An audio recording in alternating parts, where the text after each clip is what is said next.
레위기 3장입니다. 레위기 3장 1절입니다. 사람이 만일 화목제의 제물을 예물로 드리되 소로 드리려면 수컷이나 암컷이나 흠 없는 것으로 여호와 앞에 드릴지니. 아멘. 레위기 너무 중요합니다. 왜 중요합니까? 출애굽기에서 성막을 지은 이유, 하나님께서 성막을 지은 이유 두 가지가 있죠. 거기서 하나님이 우리에게 말씀하겠다, 말씀의 장소에 있고요, 그 말씀을 통하여서 이스라엘 백성들은 거룩한 삶을 살아갑니다.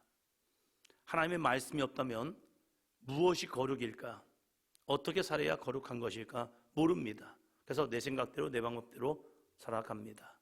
그런데 말씀이 있어서요, 그 말씀이 내 삶의 기준이 되어서 그 말씀에 순종하면 거룩한 삶이고 그 말씀에 불순종하면 우리는 거룩한 삶이 되지 못하는 겁니다. 그래서 하나님께서 이 성막에서 우리에게 친히 말씀해 주시겠다는 거예요. 그래서 하나님을 만나는 곳, 하나님의 말씀을 듣는 곳, 이것이 거룩한 성막이죠. 두 번째는 이 성막의 중요한 의미는 하나님께 제사 드리는 곳입니다. 이 제사를 통하여서 중요한 게 있죠. 우리의 죄가 사함받는다는 거예요. 우리는 의인은 없습니다. 하나도 없습니다. 죄인입니다. 그러면 이 죄로 인하여서 우리는 죽어야 하는가? 아니요. 하나님께서 우리에게 죽음이 아니라 생명을 나눠주겠다는 거예요. 왜? 어떻게 생명을 나눠주냐? 바로 이 제사를 통하여서 우리가 하나님 앞에 죄를 속함받고 그 속죄받은 우리들은 영원한 생명을 얻을 수 있는 은혜의 통로가 되겠다는 거예요. 그래서 이 성막은 너무 중요합니다. 이 성막이 신약시대를 통해서는 성전으로 바뀌죠. 이 성전에서 우리는 하나님의 말씀을 들어야 합니다. 그리고 그 말씀을 배워야 합니다. 그리고 그 말씀을 지켜 행해야 합니다. 그래야 우리들의 삶이 거룩한 삶이 되는 거예요. 그리고 여기서 우리는 하나님을 예배하는 겁니다. 그럼 어떻게 예배하는 것이 옳은 것일까? 사람마다 기준이 있을 거예요. 어렸을 때 저희 집에서 제사할 때 보니까 저희 집에서 할 때와 저희 사촌 누나 집에서 이제 큰아버지 제사를 할 때 보니까 달라요. 그리고 북쪽과 중부 지역과 남부 지역, 이 제사하는 것도 달라요.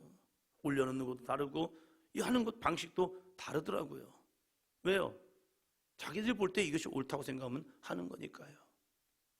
기준이 없더라고요. 보니까 큰 기준이 있지만 그냥 알아서 하면 돼요. 그러면 제사는 어떻게 하느냐? 하나님께 드리는 제사는 내 마음대로가 아니에요. 내 생각대로가 아니에요. 하나님은 제사를 할 때 그 제사를 받으시는 하나님께서 야, 제사는 이렇게 하는 거야 라고 하면서 우리에게 증거해 주신 거예요. 왜요? 제사는 내 풀이가 아니라 하나님께 드려지는 것이라는 거예요. 그래서 잘하면요 아벨의 제사가 될 수 있고요, 잘못하면요 가인의 제사가 돼요. 그래서 이사야를 통해서 너희가 내 마당만 밟았다라고 하나님의 이스라엘 백성을 책망하는 거예요. 왜요? 자신의 생각대로 했기 때문에. 레위기는 그래서 중요합니다. 우리가 이 시대를 사는 우리들에게도 하나님 앞에 나와서 예배할 때 어떤 자세로 할 것이냐, 하나님께 제물을 드릴 때에 방법이 있죠. 그리고 제물을 드릴 때 그 제물의 상태가 있어요. 그게 무엇입니까? 수컷이나 암컷이나 흠 없는 것으로 여호와 앞에 드릴지니. 화목제를 드릴 때는요 수컷이나 암컷이나 흠 없는 것으로 여호와께 드립니다. 흠 없는 것, 흠 없는 것, 이것을 하나님께 드려지는 겁니다. 그리고 이 제사마다 드려야 할 제물이 있습니다. 어떤 때는 송아지, 어떤 때는 양, 염소, 어떤 때는 비둘기, 어떤 때는 곡물을 빻아서 드리는 제물. 각자의 상황과 각자의 형편대로 달라요. 그러나 중요한 게 있습니다. 내 안에 값진 것입니다. 값비싼 향유를 드렸던 그 마리아의 믿음처럼 우리가 하나님 앞에 드려지는 예물은요 적선이 아니라는 거예요. 하나님 앞에 드려지는 예물은요 나의 생명의 값입니다. 내가 죄로 인해서 죽어야 하는데 그 죽음 가운데서 구원하신 하나님의 은혜를 기억하면서 하나님, 내가 하나님 앞에 이 귀한 예물을 드립니다. 그냥 오지 말라고 합니다. 왜요? 하나님은 너를 생명을 살리시는 분이기 때문에 그냥 여호와를 찾지 말라. 하나님의 거룩한 드려질 제물을 가지고 오라. 그 제물은 어떠한 제물입니까? 1장 2절입니다. 이스라엘 자손에게 말하여 이르기를 이르라. 너희 중에 누구든지 여호와께 예물을 드리려거든 가축 중에서 소나 양으로 예물을 드릴지니라. 아멘. 가축 중에서, 나의 것 중에서, 나의 소중한 것 중에서 흠 없는 것을 찾아. 흠이 없다는 것은요, 귀하고 값진 거라는 거예요. 그 귀하고 값진 것 중에서 예물을 드려라 라고 말하고 있습니다. 예물 없는 신앙은요, 어쩌면 거짓된 신앙일 수 있어요. 그 예물은 우리의 믿음의 상태를 말하고 있습니다. 내가 어떻게 예물을 드리느냐. 이번 부흥회 때 믿음을 볼 때에 은혜를 그 사람이 받았느냐 안 받았느냐 볼 때에 목사님께서 그 예물을 보면, 헌금을 보면 그분이 은혜를 받았는지 안 받았는지 알 수 있다, 이 말씀을 했었나 봐요. 그러니까 한 사람이 저한테 이렇게 얘기하더라고요. 그건 동의가 안 된대요. 그래서 제가 그런 얘기를 했어요. 누군가 나를 사랑하면 그 사랑의 마음 때문에 나의 소중한 것을 주려고 한다. 누군가 나를 사랑해주면, 그 사랑이 소통이 되면 저 사람이 나를 정말로 사랑해주는 마음 때문에 나는 그를 위해서 뭔가를 하려고 그래요. 근데 그것이 아깝지 않아요. 왜요? 그 사람이 나를 사랑하고 나도 그를 사랑하기 때문에. 부모는 자녀에게 귀한 것을 주고 귀한 것을 줘도 아깝지 않아요. 왜요? 부모는 자녀를 사랑하기 때문에. 이 자녀가 부모의 사랑을 깨닫게 되면요, 부모님에게 나의 소중한 것을 드리려고 그래요. 없지요. 그럼에도 불구하고 용돈을 모으고 용돈을 모아서 엄마 아빠의 생일이나 어떤 기념일이 되면요, 그걸 해드리려고 그래요. 왜요? 사랑하니까. 그 사랑의 표현을 한단 말이에요. 하나님께 드리는 예물은요, 내가 하나님을 사랑하는 거룩한 믿음의 모습입니다. 그래서 나의 소중한 것, 내가 먹지 않냐고, 내가 쓰지 않냐고, 내가 아껴둔 것을 주 앞에 기꺼이 드림에도 불구하고 나는 행복한 거예요. 왜요? 하나님의 사랑이 내 안에 있기 때문입니다. 그러니까 좀 이해를 하는 거예요. 그러니까 이해가 좀 되는 거예요. 이스라엘 백성들이 하나님 앞에 나올 때 그냥 오지 않았습니다. 귀한 제물을 내 가축 중에서 가지고 와서 예물을 드립니다. 똑같은 헌금이지만 내가 어떻게 준비하는 데 있어서 그 예물이 하나님 마음에 합한 것인가, 아니면 그저 가인의 제사밖에 되지 않는가 보여질 수 있다는 거예요.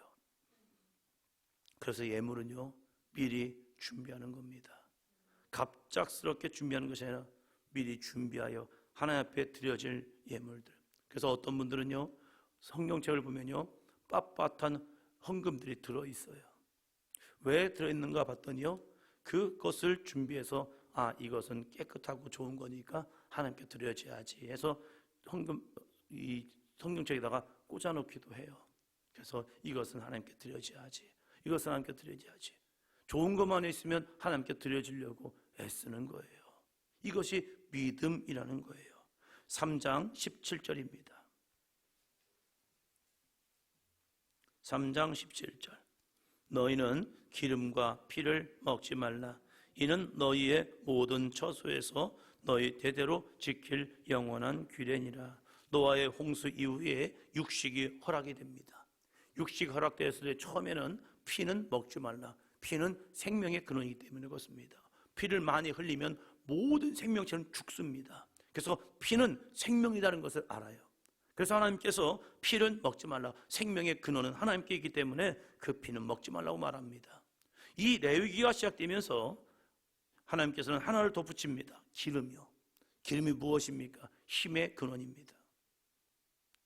기름은 힘의 근원이기 때문에 모든 힘과 생명의 근원은 하나님께 있다. 그래서 기름을 먹지 말고 피를 먹지 말라라는 그런 규례를 주십니다. 우리가 먹을 수 있지만 먹지 말아야 할 경계선을 우리에게 주고 있는 거예요. 우리가 할 수 있지만 하지 말아야 할 경계선이요. 우리가 믿음 생활하면서 우리에게는 영적 자유가 주어졌습니다. 그러나 그 영적 자유를 통해서 해야 할 일과 하지 말아야 할 일, 할 말과 하지 말아야 할 말들이 있다는 사실이에요. 어떤 분이 자기는 신앙생활 잘하고 말씀을 잘 아는 것 같이 막 얘기를 한대요. 얘기를 하는데 머리는 굉장히 똑똑해서 직업도 좋습니다. 그러면서 자기가 성경을 다 아는 것처럼 또 열심히 얘기하나 봐요. 그러면서 이런 말씀을 하더래요. 이 시대는 부흥이 끝났다고. 그 이야기를 하길래 제가 또 그렇게 덧붙였죠. 그러면 그분의 부흥은 끝났다. 자기 말이 선포된 대로 그 안에 역사하거든요. 그러니까 신앙생활 하면서 자기 직원들과 함께 술을 마시면서도 폭탄주도 자기가 해준대요. 그럼 자기는 교회 다니는 거예요. 자기는 교회 열심히 다니는 거예요. 믿음 아는 거예요. 그런데 자기에게 부흥이 끝났기 때문에 말씀이 역사하지 않는 거예요. 교회는 다니지만 거룩한 삶이 없는 거예요. 그리고 믿지 않는 사람들한테 교회에 대한 비판과 그걸 하면서 자기는 그래도 믿음 생활 똑바로 가는 것처럼 착각하면서 하는 거예요. 무서운 현실입니다.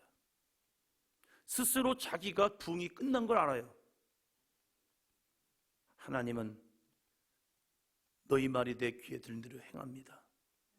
나를 축복할 수 있어야 하고 하나님의 말씀을 신뢰할 수 있어야 합니다. 그래서 2024년도를 시작하면서 말씀의 선포로 축복을 열어보자는 겁니다. 나 자신에게 하나님의 말씀으로 나를 축복하는 겁니다. 스스로에게 하나님의 거룩한 말씀, 좋은 말씀, 은혜의 말씀, 복 있는 말씀들이 있잖아요. 그래서 아브라함이 그 약속의 말씀을 가지고 나아가잖아요. 너는 복의 근원이 될지라. 우리에게 주시는 하나님의 거룩한 말씀을 내가 어떻게 사모하고 받아들이냐, 그것은 나의 레마의 말씀이 될 수 있다는 거예요. 스스로를 축복해야 합니다. 하나님과의 영적 경계선 속에서 내가 해야 할 말과 하지 말아야 할 말들이 있는 거예요. 저주의 말을 내 입에서 끊어버리기를 주의 이름으로 축원합니다. 축복의 말을 내 입술로 선포하는 삶이 되기를 주의 이름으로 축원합니다. 하나님은 제사를 드리고 먹을 수 있는 것이 있지만 그러나 기름과 피는 먹지 말라. 이것이 너희 모든 처소에서 너희 대대로 지킬 영원한 규례다라고 말씀하고 있습니다. 그리고 또한 우리는 어떤 삶을 살아가야 합니까? 4장 2절입니다. 이스라엘 자손에게 말하여 이르라. 누구든지 여호와의 계명 중 하나라도 그릇 범하였으되. 아멘. 이스라엘 자손에게 말하여 이르라. 누구든지 여호와의 계명 중 하나라도 그릇 범하면, 계명을 그릇 범하는 거, 아니 어떻게 우리가 계명을 다 지켜 행할 수 있습니까? 라고 말합니다. 예, 그럴 수 없죠. 완벽할 수 없죠. 그러나 그 계명을 범했을 때에 우리는 하나님 앞에 속죄의 제물을 드리는 겁니다. 그것이 무엇입니까? 하나님의 말씀과 처절한 싸움인 거예요. 나는 못해요 라고 포기하는 것이 아니라, 아니야, 나는 이 말씀을 지켜내야 해 라고 합니다. 근데 그 말씀을요 이렇게 또 표현합니다. 13절이요. 13절 14절. 만일 이스라엘 온 회중이 여호와의 계명 중 하나라도 부지 중에 범하여 허물이 있으나 스스로 깨닫지 못하다가 그 범한 죄를 깨달으면 회중은 수송아지를 속죄제로 드릴지니 그것을 회막 앞으로 끌어다가. 온 회중이 여호와의 계명 중 하나를 부지 중에 뭐예요? 모르는 중에, 자기도 인지하지 않은 중에 죄를 졌습니다. 그러면 그것을 깨닫게 되었습니다. 에이, 몰랐어요, 어쩔 수 없잖아요, 이게 아니라는 겁니다. 부지 중이라도 죄를 졌다면, 허물이 있다면, 그것을 깨달았다면 그거에 대한 희생의 대가, 그래야 다시는 죄를 지으려 하지 않습니다. 핑계하지 않습니다. 죄라는 것은 바로 그겁니다. 우리가 부지중이라도 죄를 지면요, 그 죄의 허물은 우리에게 옵니다. 그래서 죄는 경계해야 합니다. 깨우쳤다면 그냥 하나님 잘못했어요, 용서해 주세요 라고 하는 것이 아니라 그 희생의 거룩한 대가를 치르랍니다. 그래야 우리가 거룩한 삶을 살아갑니다. 이스라엘 백성들에게는요, 참으로 철저하게 하나님의 말씀 앞에 서기를 원합니다. 5장 볼까요? 5장 1절.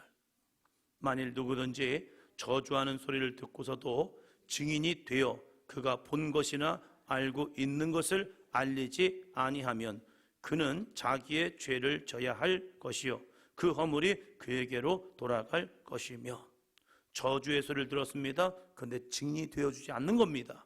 그러면 그가 본 것이나 알고 있는 것을 알면서도 하지 않았다면 그것은 죄다. 그래서 증인은 똑바로 전해야 합니다. 내가 저 사람과 친하기 때문에 증인 설 수 없다, 그 죄값이 간답니다. 그러니까 그들은 증인에 서야 합니다. 맹세도 마찬가지죠. 4절 볼까요? 만일 누구든지 입술로 맹세하여 악한 일이든지 선한 일이든지 하리라고 함부로 말하면 그 사람이 함부로 말하여 맹세한 것이 무엇이든지 그가 깨닫지 못하다가 그것을 깨닫게 되었을 때에는 그 중 하나에 그에게 허물이 있을 것이니. 5절이요, 이 중 하나에 허물이 있을 때에는 아무 일에 잘못하였노라 자복하고. 내가 거짓 맹세, 함부로 맹세할지라도 그것을 나중에 내가 깨닫게 된다면 그 맹세한 것까지도 이거 하나님 앞에 맹세했기 때문에 이건 죄구나, 그래서 지켜야 한다는 겁니다. 내가 이걸 잘못했노라 자복하고 지켜내는 겁니다. 그러니까 하나님 앞에서는 진실할 수밖에 없지요. 우리의 신앙이 내 믿음대로 됩니다. 안 돼, 못해, 할 수 없으면요, 그 사람은 안 됩니다. 그러나 우리에게 능력 주시는 여호와 하나님과 함께 믿음으로 나아간다면요, 우리는 그 말씀을 지켜 행할 수 있는 삶이 됩니다. 레위기는 하나님 앞에 어떻게 우리들이 진실한 삶으로 나아갈 것인가. 우리는 완벽할 수 없어요. 그러나 하나님께 제사함을 통하여 이 거룩한 제사의식을 통하여서 내 허물을 하나님 앞에 내어놓고 그 하나님의 거룩한 속죄 은혜를 통하여서 우리를 온전하다 명명해 주십니다. 그 은혜가 우리에게 있기를 주의 이름으로 축원합니다. 기도합니다.